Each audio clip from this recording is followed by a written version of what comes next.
like the way it is because artists can interact with their fans through social media, and it's like it's way better. Like you find out about new songs through YouTube or fashion. Like you can see what the artists are wearing now because it's like not they're not hidden behind some magic wall where you don't know what's going on in their life. Yeah, I kind of disagree with you. I think social media helps artists get out there, but it doesn't have boundaries on what's quality and what's not quality. Too many people can put out music on YouTube, and now we don't know what's a good artist and what's not, and you have too many people coming out there that aren't quality. They're just used as like that figure, like a Justin Bieber sort of say. Where But isn't that what you would want to see? Like you'd want to see them from the bottom up.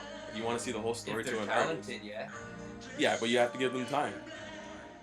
That's the problem. There's no artist development. Well, like the day and age that we're living in right now, you're supposed to develop yourself. But they should be coached by experts before they reach the public. Speaking of experts, we should go get their input. My name's Mo Berg. I teach first year production here at Music Industry Arts, and I'm also a producer, and I work with a lot of indie bands. I produced some more major label records like the Clicks and the Monoxides, some Robin Black and the Interactive Rock Stars. But I work with a lot of young bands, and that's kind of my niche. Peter Brennan. I've been a producer and more recently an arranger of rock music, pop music, whatever you want to call it, and I'm now going to date myself, for about 27, 28 years. Before that, I played in rock bands all over Canada, the US as a guitarist, and I did that for about an additional 10 years. I went to Western, I studied music, but at the time there wasn't anything that really was where I wanted to head, which was, I have two sides, my Jekyll and Hyde side. The studied side, the more formal side, and then the dirty rock and roll side. So I wasn't getting that fix out of going to university. So I did 3 years and then off on the road with me. Steve Mallison, coordinator, Music Industry Arts. Been here since 1995, a long time. I started at 6 years old playing clarinet. Went all through high school playing guitar, sax, drums, a number of instruments through high school. Went to University of Western Ontario, got a couple of degrees in music.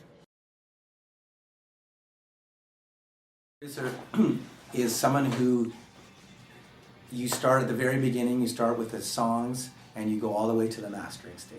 So, I mean, without getting too involved in it, so you start working with the artist, find the best material, then you work on that material, make sure that material is the best it can possibly be, make sure the song works as a song, and then you come up with an arrangement, and what instrumentation you're going to use, what sounds you're going to use, what everyone's going to play on the song, and who's going to play on the song, and then you go into the studio and you record the song and make sure everyone gives a good performance, and you get a great sound for everything, and you supervise the mix, and the song gets mixed, and then you supervise the mastering process, which is what sort of turns it into a finished product. So you're sort of like, it's kind of like being both the producer and the director of a movie, because you organize all the sessions and make sure that you come up with a budget so that the artist knows how much everything's going to cost, but you also are the musical director of it. You sort of like direct the whole process as it goes along and make sure everything, that, you know, the artist may come to you and say, you know, this is how I could do it by myself, and you say, well, I'll get it to here, so I'll take you from here to here, so I'll make it better than what you could do. It's sad, and I'm not sure why. I think the industry technically really dropped the ball. I mean, unbelievably, they were warned about digital technology coming along, they were warned about the downloading aspect of things, but they didn't prepare themselves for it, and so suddenly you went from colossal units being sold to not many. The danger, of course, is that people downloading, and if they download free, then there's no support for the industry, so the industry dies. It collapses into itself. And all the bands can do then is go out on tour to try and generate an audience that way. Mm. It's much more multifaceted than I'm describing, and it's certainly more expertise than I'm aware of, but just almost from a consumer, but also as someone that works in the industry, it's too bad. I saw Queen 4 times. I mean, you just couldn't wait. You couldn't wait. You knew damn well that it was going to be what the single was, because they wrote singles very well, but then you'd see the whole concept live, and then you'd buy the album and you'd go, oh man, listen to all they're getting into.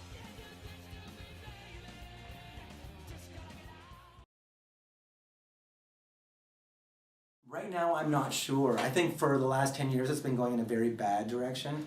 I think that music has been sort of, I think there's this idea that you don't have to work to become a star, that you can go on a show like American Idol or The Voice or something and become a star instantly. And music never worked that way for years and years. You worked really hard to get to a place where you were good enough to make it. A healthy industry, they should be looking for these kind of bands, artists all the time. Then they present them to the public, and the public reacts, hopefully really, really well, and that's gone on since day one. If the industry is sort of semi-dropping the ball on it, or they've so committed suicide in a funny kind of way that they're just waiting for someone else to do the job for them. Now the artist is directly linked to their audience. Artists direct to audience through YouTube, Vimeo, iTunes, CD Baby, apps. Doesn't matter how the connection is. Facebook, Twitter, Tumblr, on and on and on and on. There's different ways to connect with your audience. And people are getting really creative with that aspect of, I'm the artist, my audience is in cyberspace somewhere. How do I connect with them? You can basically do online 100%. MySpace, Twitter, they're good and bad for the industry. Good for new artists and for artists that are already here to keep kind of like their name known in the world. But it's kind of hard because you can rip so much songs off YouTube. You can MySpace is more kind of locked, but YouTube is really viral. One song put on YouTube and a man has your whole album, but that's basically how it is. But Twitter is really good in terms of promotion, connecting. One really neat way I saw was an artist a couple years ago at Canadian Music Week. He had a virtual tip jar. So a tip jar is something that the artist used to set up on the piano or the guitar stand. You'd play and you throw a couple of bucks in the tip jar, and at the end of the night you maybe have $100 to $200, right? I saw an online version of that. Guy connected online. He was an excellent performer, had great material. Guitar player, singer, he was really, really good. Connects online. He had 512 people online right in front of the audience, the live audience. He made $275 in a 3-minute period online with real money. When you get a YouTube artist that's getting 3, 4, 5, 6 million hits and generating revenue, right there is I wouldn't call it an overwhelming positive, but it's definitely a flag that goes up that says to somebody, it's working, right? The trick is, how do you become unique? You've got everybody else competing for the same audience, so that's where management can help. You get a really good manager who can kind of look at it from a distance saying, you need to change your material. You play guitar, you sing, maybe you need a piano player. Maybe you need to change your look. Maybe your songs are too slow. Maybe you need faster songs. Maybe you need to make it a little bit more edgier. Maybe you need to make it a little bit more softer. A good manager can pull out the strengths of an artist, particularly if they're not really aware of what the audience I feel needs. like the whole music industry is shifting now, and there's more of an idea of artists having longer careers, and this idea, a lot of people are sort of looking down on the idea of this sort of instant hit kind of thing, and people are starting to think that, you know, the artists that you truly admire are artists that have been around for a long time, like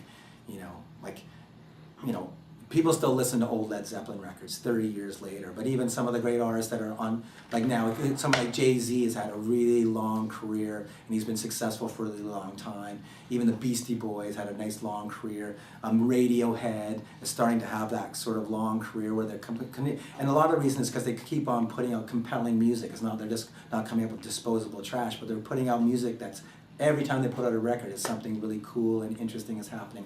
And so that's what I kind of hope. I hope people will see the value of an artist that, you know, you can sort of take a trip with them. You kind of go on whatever wherever they go, you go. And that's how music was when I was a kid. Sometimes I just go wherever my favorite artist went, and sometimes it'd be a good record, sometimes it'd be a bad record, sometimes it'd be a different kind of record, but I always just went with them. And so I'm hoping that the audience will start to have that relationship, and they'll have that relationship with artists of artists continually making interesting music.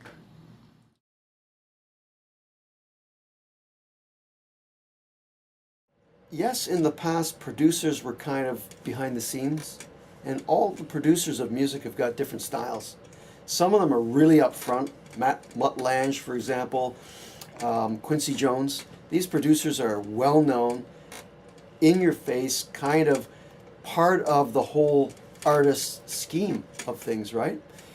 Whereas now, the producer's role has changed slightly. They're dealing with, in some cases, well, in most cases, smaller budgets, right? And they're dealing with probably a larger number of artists that are paying them each time less money. So it's more legwork, and the producers need more clients to actually survive. So a producer is like a contractor. It's like you're doing a task. You're for hire. Someone's paying you to do a job, and so the artist is the artist. They're the one that people love, and they are the one that is selling the song. You're someone who's helped the artist get to that place. And as a producer, you, from a strictly business point of view, you do participate in that. So if you produce an artist, you'll get points on that recording. So you'll get a certain piece of every record that ever gets sold. So it's not like you don't get to participate, but it's not your record. It's the artist's record. So if I produce Katy Perry, I shouldn't say on the front cover, Katy Perry and Mo Berg. Like, that's ridiculous. It's Katy Perry. She's the artist. She's the star. I'm there to help her record her music and make it as good as it can be. And that's a function. I'm a person who works for Katy Perry. I'm not her equal in this process at all. But production is a team effort. There's the engineer, there's the producer, there's the assistant, there's all the musicians, there's the songwriters, there's the artist. All those people are all collaborating together to make something great all together. I guess I would want people to start making authentic music. And so if you make authentic music, that's music people will be able to connect to. So they'll connect with someone who's singing about something real or being real. And so if you're trying to be something that you're not in order to make it be successful or to have a hit, and that's why I feel like you get disposable music. So what I would like is for artists to stop thinking about having hit records and start thinking about making great music. And I think if you make great music, then you could have hit records. Well, again, this is how you make great artists. A lot of artists don't start out being incredibly amazing. A lot of times it takes time for an artist to grow. And so what often used to happen in the old days is bands would get a record deal, a five-record deal, and they put out a record, and then if that record didn't do as well as everybody thought, they get another chance, and they do another record, and maybe by their third record, they'd finally break. And if the record company believed in an artist, they would wait until that happened. And eventually, if it didn't happen, and then the record company would cut them loose. But there was this idea that you'd start with an artist and you'd nurture them and you'd work on songs and you'd maybe do a couple of records, get them out on the road, do stuff, pay for them to tour, and really help them develop an audience. And so that at some point the whole thing could kind of crash through. And now the whole thing is, if you don't crash through immediately, it's like Chris Rock, it's like here today, gone today.